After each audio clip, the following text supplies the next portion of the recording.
Yeah, Jason. There were some reports last night and this morning about Luka perhaps being sick. Can you address those? Yeah, he's fine. To my knowledge, he was good this morning. He was good this afternoon. So I don't know if he was sick or not sick, but I think he's doing fine.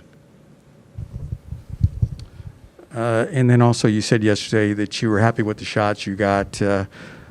I wondered, in terms of, do you think that you got enough rim attacks? You got a lot of open threes, but do you think you got to the rim often enough? Yeah, we didn't get to the rim enough. They did a great job of protecting the paint, and so we have to be aggressive. But we did get great looks in that first half. They just didn't go down. And so if we get those same looks here in two halves, hopefully we can make some. And if we can make some, then that puts us in a better seat. Jason, by and large, the rebounding for you guys has not been particularly sharp in the playoffs. Why has that been such a constant problem? Small ball. And we when you say the overall playoffs, we did start off without Luka, who was our best rebounder. But just being small, sometimes we'll give up the rebound to take advantage of the offensive side. But when we do win, we do rebound the ball, and we have to do a better job of that. We didn't rebound the ball well here in Game 1. Jason, you've been with over here. You've been with Luka for a full season and some playoffs now. What sense do you get about how he approaches things after he's had a rough game as he had the other night? Does he get quiet? Is he relaxed? What's his demeanor? In the days that follow. Like, what's your read of him?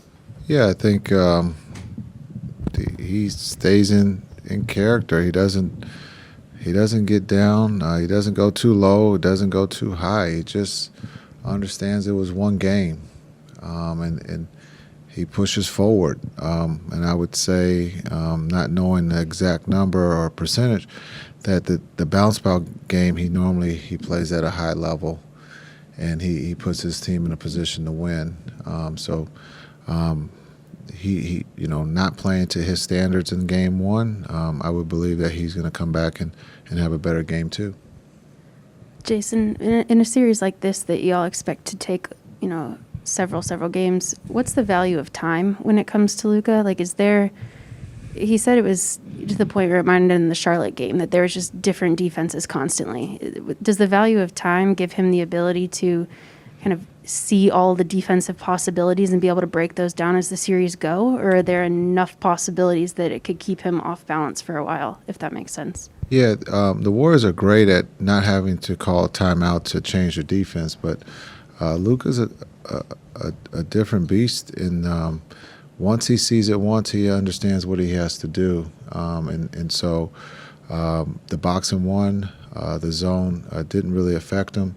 He just didn't make shots, and we had turnovers. That's the other thing. We got to take care of the ball, because the Warriors, once you turn the ball over, they're gone. And a lot of times it's an open three. But Steph made a couple layups there with the turnovers. But they take advantage. They took advantage of our turnovers and us not getting back in transition. So, but for Luka, he's great at understanding what they're trying to do, and he can move the pieces on the go. And he's had success this season doing that. Kevin, go ahead. Jason, when you look at the first game and obviously the ball movement and the player movement that the Warriors are known for, does it take a while to get adjusted to that, given the way that they like to move with and without the basketball, and what the speed of the game looks like for them on the offensive end? How does that look adjusting going into Game 2 tonight? Yeah, well, we got to see it up close in Game 1. Steph is the best conditioned athlete in this game, and he never stops moving. Clay's right there with him, and they understand they've played together for a while. When you look at Draymond as the quarterback, so they're constantly moving, and this is a different situation than Utah or Phoenix, and we have to make those adjustments to their speed offensively. But defensively, we got to put a little bit more pressure and a little bit more into the game if we want any chance of winning.